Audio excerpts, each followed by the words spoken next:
जय हिंद साथियों, स्वागत है आपका एक बार फिर से आपके अपने YouTube channel RS education centre पर।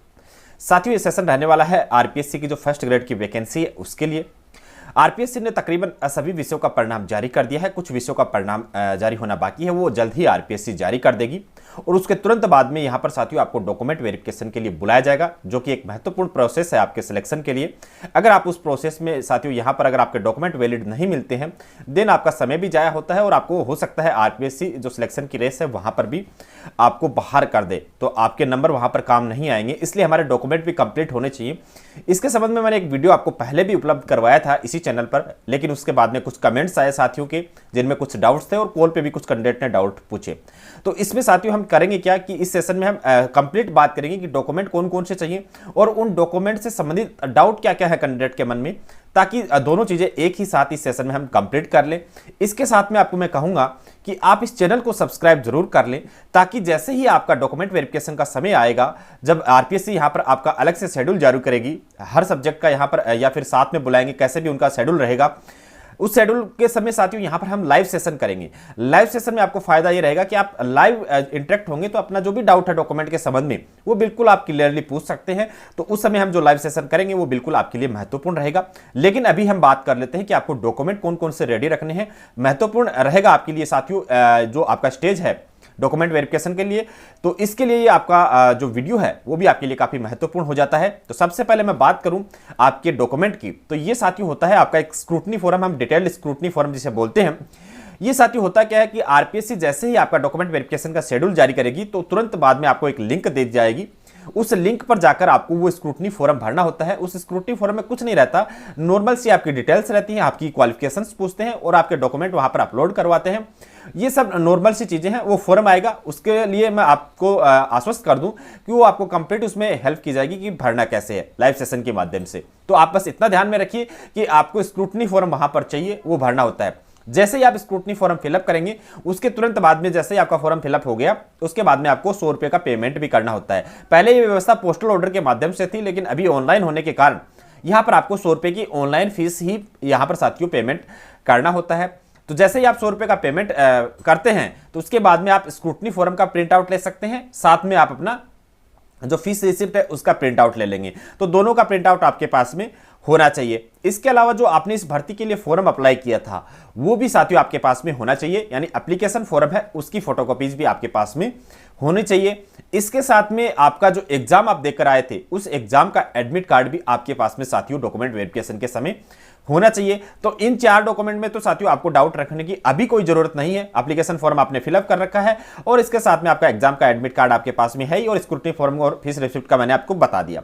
डाउट शुरू होते हैं आपके यहां से, जो आपके एकेडमिक डॉक्यूमेंट है, जैसे आपका 10th क्लास का मार्कशीट और सर्टिफिकेट चाहिए। तो यहां पर कुछ साथियों के जो डाउट क्रिएट होते हैं, वो पहला डाउट आता है कि मेरे नाम या फिर सरनेम में यहां पर साथियों दिक्कत है, यानी कुछ डॉक्यूमेंट्स में 10th क्लास में सरनेम नहीं है और बाकी 12th ग्रेजुएशन और यहां पर आपका पोस्ट ग्रेजुएशन या बीएड, इनमें यहां पर आपका सरनेम है। तो बिल्कुल ऐसे साथी यहां पर चिंतित ना हो। अगर आपके नाम में किसी करेक्टर की मिस्टेक है, स्पेस की प्रॉब्लम है या फिर सरनेम की प्रॉब्लम है, आप बिल्कुल निश्चिंत रहिए। आप हमारा Telegram channel RS education centre join कर लीजिए। वहां पर मैंने आपको साथियों एक फॉर्मेट उपलब्ध करवा रखा है, जो कि आपका नाम करेक्शन के लिए ही वो एक आपका एफिडेविट देना होता है। 50 रुपए के स्टाम्प पेपर पर आपको, नॉन जुडिशियल स्टाम्प पेपर पर आपको वो एफिडेविट बनवाना होता है। उसके बाद में आपको कोई दिक्कत नहीं आती है, तो बिल्कुल आप टेलीग्राम ज्वाइन करके उस एफिडेविट को प्राप्त कर सकते हैं, वो फॉर्मेट आपको मिल जाएगा। तो ऐसे साथी बिल्कुल चिंतित ना हो। दूसरा, 10th क्लास की मार्कशीट को लेकर, वो 12th क्लास की मार्कशीट में भी डाउट है कि यहां पर जो कुछ साथी हैं उनका जो 10th क्लास है वो लगभग 2006 के आसपास में कंप्लीट हुआ होगा। कुछ साथी हैं जिनका बाद में हुआ होगा। तो ऐसे साथी जिनका 2006 से पहले हो रखा है, तो उनकी मार्कशीट और सर्टिफिकेट वो साथियों अलग अलग आते थे, तो उनको अपना अलग अलग लेके जाना है। अभी जिन्होंने हाल ही में अपना 10th क्लास कंप्लीट किया है, जो 2006 के बाद में 7-8 के आसपास ये व्यवस्था शुरू कर दी थी माध्यमिक शिक्षा बोर्ड ने, तो बिल्कुल ऐसे साथी यहां पर अपना जो मार्कशीट और सर्टिफिकेट है वो एक साथ ही है, तो वही आपके लिए मार्कशीट और वही सर्टिफिकेट है। तो इसमें आपको कंफ्यूज होने की जरूरत नहीं है। इसके बाद में 10th क्लास और 12th क्लास की मार्कशीट और सर्टिफिकेट आपका हो गया। इसके बाद में आपके पास में ग्रेजुएशन की मार्कशीट ऑल ईयर की होनी चाहिए। ऐसा नहीं हो कि मेरे पास फर्स्ट ईयर की फोटोकॉपी है, बाकी 2 ईयर की ओरिजिनल है। बिल्कुल साथियों, तीनों ईयर की आपके पास में ओरिजिनल मार्कशीट होनी चाहिए। अगर आपके पास में नहीं है तो अभी भी आपके पास में समय है, आप यूनिवर्सिटी से जाकर अपनी मार्कशीट निकलवा सकते हैं। इसके साथ में आपकी ग्रेजुएशन की भी डिग्री बनेगी, डिग्री होनी चाहिए। ऐसे कुछ साथी हैं जो मार्कशीट ही लेकर घूम रहे हैं। हर यूनिवर्सिटी आपकी साथियों यहां पर ग्रेजुएशन की डिग्री भी देती है, तो वो डिग्री भी आपके पास में होनी चाहिए। होंगे कुछ साथी ऐसे जो अभी तक डिग्री नहीं लेकर आए होंगे, तो बिल्कुल अपनी डिग्री लेकर आइए, वो आपको वहां पर डॉक्यूमेंट वेरिफिकेशन के समय चाहिएगी। इसके बाद में जो अगला डॉक्यूमेंट है वो साथियों, इसमें कुछ डाउट होने की या फिर आपके मन में कोई कंफ्यूजन आने की संभावना बहुत कम हो जाती है, क्योंकि मैंने आपको क्लियर कर दिया है कि तीनों ईयर की आपके पास में मार्कशीट होनी चाहिए और आपके पास में डिग्री भी होना चाहिए। इसके बाद में अगला जो डॉक्यूमेंट है वो है साथियों आपका बीएड। बीएड में भी आपके पास में कुछ साथी ऐसे होंगे जो बीएससी बीएड कर रहे होंगे, तो बिल्कुल उनको बीएससी बीएड की जो आपकी कंप्लीट डिग्री बनती है वही चाहिए। कुछ साथी ऐसे होंगे कि जो मान लीजिए कि जिनका बीए अलग है और बीएड अलग है, तो बिल्कुल देखिए ऐसे साथी जिन्होंने अलग से बीएड किया है, 2 ईयर का बीएड किया है, बिल्कुल उनको दोनों ईयर की आपकी मार्कशीट होनी चाहिए। और इसके बाद में आपके पास में जो आपका डिग्री है वो भी आपके पास में होनी चाहिए बीएड की, तो वो डिग्री भी आपको लेकर जानी है। अगर आपने नहीं प्राप्त की है यूनिवर्सिटी से तो अभी आप अपनी लेकर आ जाइए। इसके बाद में जो अगला डॉक्यूमेंट है वो है साथियों आपकी पीजी डिग्री। अब वो पीजी डिग्री, जैसे मान लीजिए किसी ने केमिस्ट्री से फॉर्म फिलअप कर रखा है, किसी ने यहां पर मैथ से फॉर्म कर रखा है, तो जिस भी विषय का आपने फॉर्म फिलअप किया है तो उस विषय से आपने पीजी डिग्री भी कंप्लीट कर रखी होगी। तो बिल्कुल उस पीजी डिग्री की फर्स्ट ईयर और सेकेंड ईयर आपके पास में दोनों मार्कशीट प्लस में उसकी डिग्री भी होनी चाहिए। अब यहां पर जो सबसे बड़ा डाउट आपके मन में आता है कि वो अंतिम शैक्षणिक संस्थान का जो कैरेक्टर सर्टिफिकेट है वो बीएड का बनवाना है या फिर एमए का बनवाना है। तो जिन भी साथियों ने पहले बीएड कर रखी है बाद में एमए किया है, तो उन साथियों को एमए से या फिर एमएससी से, जो भी आपकी कॉलेज थी वहां से आपको ये कैरेक्टर सर्टिफिकेट जारी करवाना होता है।